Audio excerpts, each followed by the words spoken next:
Good morning.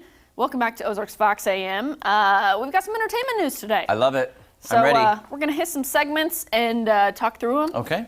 Get your opinion, get my opinion, get the viewer's opinion. So we'll see what we got. Okay, so first, The Crown's reign lasts a little longer. Katy Perry shares a smile and stars sing for COVID-19 relief. But very first is Disney World, aka the happiest place on earth, that reopened this weekend after being closed to visitors for 4 months due to the coronavirus pandemic. Mickey Mouse was on hand to wave to visitors from a distance. The opening comes as the number of coronavirus cases in the Sunshine State is surging. A limited number of guests were allowed to visit the Magic Kingdom and the Animal Kingdom, the first two parks to open in what's billed as the most visited theme park resort in the world. Numerous safety measures were put in place to reassure visitors and reduce the chances of someone catching the virus. Guests and employees wore face masks, underwent temperature checks, and were also told to social distance everywhere from streets to rides. Plexiglass separated rows and lines, and marks on the ground indicated where people should stand. That's 6 feet apart. The resort has suspended parades, fireworks, and other activities which create crowds, as well as up-close encounters with the characters. A little socially distanced, maybe a little different than what people are expected to see and to do at Disney World, but I mean, I'm just glad they're still open. pretty fun. Yeah. And if you have to wear a mask, wear a mask. But Yeah. go. Yeah. Let's keep businesses open and wear masks. Yeah. How about that? Hopefully it doesn't like fly off though during the rides. I'm sure they have more in some of their back rooms. Oh, I'm sure. Yeah. But I think if Disney sold Mickey Mouse face masks, There you go. that'd fly off the shelf. Yeah, I mean they sell those The mouse ears, ears. yeah. I almost said bunny ears. That's not right. Yeah, they sell those like crazy. So like fun it. stuff there. Yeah, I'm glad they're reopening, but they're obviously taking safety measures, which is great as well. This next one is love letters between a famed Hollywood starlet used to the public's glare and a reclusive entrepreneur always avoiding it. It's going up for sale in Los Angeles, a collection of personal and intimate letters between actress Katharine Hepburn and businessman Howard Hughes. It'll be sold July 23rd at the Profiles in History auction. The letters are part of a vast collection of Hughes items held by the family of Hughes's private accountant, the late Vernon C. Orson. The letters reveal various tidbits like special pet names Hepburn used for herself, like Country Mouse and Mrs. H.R. Country, while she refers to Hughes as my most excellent boss. Also for sale, an engagement ring Hughes gave to Hepburn. Other items worth a look, Hughes's little black book and the two-tone jacket worn when flying his iconic Spruce Goose seaplane. Here's what the auction house had to say about it. We have over 55 handwritten letters, love notes, bedside notes from Katharine Hepburn. They were lovers for about a year and a half, from 1937-38. And they're very, very juicy. All I can tell you is that. I transcribed all of them and read them all. It kind of makes you feel creepy reading other people's love notes, but very interesting. Creepy for sure. Yeah. With But all fascinating. the nicknames and stuff, I would feel weird. I would feel like I'm intruding their personal space. I could, but for like historical sake, like Howard Hughes so famous, Hepburn so famous, and knowing, you put them on these pedestals as iconic figures, knowing, hey, they're real people. Right. They were in love. It I gives- like that. Yeah, it gives you a glimpse into what their personal life was like. I love So, it. My nickname would be Pookie Wookie Bear. Okay. We have that. Thought I'd It go with is that. known that he did propose to Katharine. She was a little too independent, and she broke things off about a year and a half later after Oh, that's sad. he initially proposed. And I heard Katharine Hepburn used to take a cold shower every morning. That'll wake you up. It totally would. That's what I heard.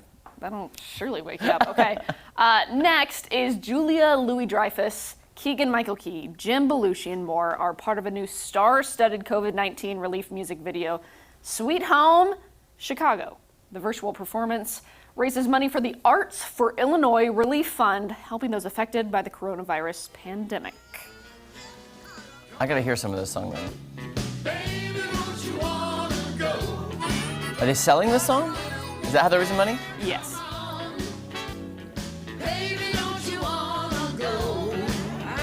I don't know many people in this video. I don't. I'm trying to look for who I know.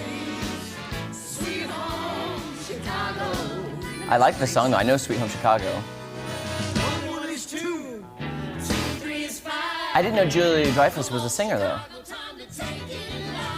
Yeah, a lot of these people I know could belt some tunes. Pretty catchy. A little swing music there. It is. It's a great version. Maybe we should have all of us at the station sing one about Springfield and raise money for Springfield businesses. Yeah, I mean, coming from Illinois, I don't know if Sweet should be in Sweet Home Chicago. Now, I do know Sweet Home Alabama. Yeah, I know that one. yeah. I can't vouch for that one, but I would say Alabama's probably a good place to Good call place. home. Good sweetness. I Yeah. like it though. I mean, hey, they're doing whatever they can to raise money. Right. It's crazy times. Good so cause, good cause. There we go.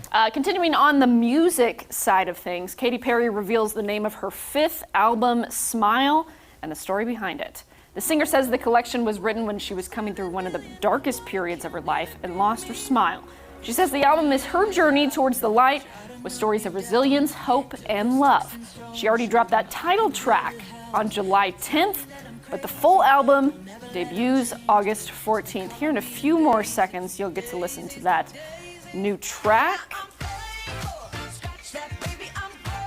Okay, I've not honestly, heard this one. Yesterday I was watching TV and I believe this is on either a Target ad on television or some sort of ad. I can't remember. I think it was Target. So I'm confused. Is Daisies on the album too? That was a previous album. Oh, that was because I'd never heard Daisies, and I've been hearing it on the radio left and right now. Yeah. And I was like, Daisies? I've never heard this song. Yeah, this Smile is the first one on this new album. Okay. So she must be popping them out pretty fast. So you're saying Daisies, the song I've been hearing Yeah. currently, is from a previous album? I think it's on the same album as that Wearing White Okay. song. Yeah, I'm so confused because I just kept hearing the song. I'm like, how do I not remember this if this is old? I did not remember it. Yeah. I'll tell you the most underrated Katy Perry song is that one that goes, turn it up, it's a favorite song, dance, dance, dance to That's the Katy Perry? distortion. Get it on, keep it on repeat. I don't know if I knew that. I love that song. I think it's very underrated and it's a fun dance song. Okay. There we go. One more here. You're going to love this one. Surprise, surprise, Netflix is keeping The Crown on. Woohoo! The streamer is renewing the royal family drama for a 6th and final season. It was initially going to wrap after 5. They kind of went between 6, 5, now they're back to 6. The show creator Peter Morgan says to do justice to the richness and complexity of the story, they're back to the original plan of 6. Morgan also tells Deadline this doesn't mean the show will get closer to present day, as the timeline continues. It'll allow them to cover the same time period in greater detail. I know you like Princess Diana. So yes, the next 2 seasons, well, season 4 is not out. Diana's going to be in that. Then seasons 5 and 6, it'll be an older queen going to the same time period. When I read the article, is like, we're not getting to Meghan and Harry. It's not going that far. Not even to probably Kate and Will. So Maybe in like 20 years they'll revive it with I think they will new eventually. portions. Yes, because the crown goes on. Like, it's a real life situation. Yeah, especially if the queen, God forbid. Don't listen to him say it. Listen to him say it. Yeah. I cannot wait for season 4 of The Crown. Don't go anywhere. More fun on Ozarks Fox AM right after this. Seriously, the girl playing Diana in season 4 looks amazing. I'm most excited about, I think she plays the queen's sister in